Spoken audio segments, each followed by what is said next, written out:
கடகம் ராசிக்காரர்களின் குணநலன்கள் மற்றும் உறவு சிக்கல்கள் குறித்த ஒரு விரைவான சுருக்கமான பார்வை இதோ. கடகராசிக்காரர்களின் அந்த அதீத பாசம் எப்படி அவங்களுக்கே ஒரு கட்டத்துல பெரிய எதிரியா மாறுதுன்னு இன்னைக்கு நாம தெரிஞ்சுக்க போறோம். முதலில் பாத்தீங்கன்னா, கடகராசியின் அதிபதியான சந்திரன் ஆதிக்கத்தால இவங்களுக்கு அம்மா மேல ரொம்பவே அலாதியான ஒரு அன்பு இருக்கும். ஆனா கிரக அமைப்புகள் கொஞ்சம் முரண்படும்போது இவங்களோட சொந்த அம்மாவோ இல்ல மாமையாரோ கூட இவங்களுக்கு கஷ்டம் தரவங்களா மாறிடுவாங்க. கொஞ்சம் யோசிச்சு பாருங்க, நட்சத்திரங்களோட சுழற்சியை பொறுத்து எந்த அம்மாவோட அன்பு இவங்களுக்கு பெரிய வரமா இருக்கோ அதே அன்பு சில நேரங்கள்ல ஆறாத வடுவா மாறிடுறது எவ்வளோ பெரிய வெந்தை இல்லையா?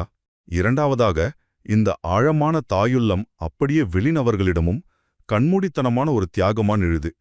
கூட பிறந்தவங்களுக்காக தன்னோட கல்யாணத்தையே தள்ளி போடுறது, எந்த லாபமும் பார்க்காம மத்தவங்களுக்கு ஓடி ஓடி உதவி செய்யறது, ஏன் அடுத்தவங்க குழந்தைங்கள கூட தன் குழந்தை மாதிரி அரவணைக்கிறதுன்னு இவங்களோட இரக்க குணத்துக்கு அளவே கிடையாதுங்க. இறுதியாக, இவங்களோட இந்த அதீத நல்ல குணமே இவங்கள பெரிய சிக்கல்கள்ல கொண்டு போய் விட்டுடுது. போலியான பாசத்தை உண்மைன்னு நம்புறது, மத்தவங்களுக்காக ஜாமீன் கையெழுத்து போட்டு நிலப்பிரச்சனைகளை மாட்டி தவிக்கிறதுன்னு பல ஏமாற்றங்களை சந்திக்கிறாங்க. இப்ப சொல்லுங்க, இப்படி போலியான உறவுகளுக்காக இவங்க தங்களே அழிச்சுக்கிறது கொஞ்சமாவது நியாயமா? அதனாலதான் சொல்றேன், பாசம் காட்டுங்க, ஆனா கொஞ்சம் பக்குவமா காட்டுங்க.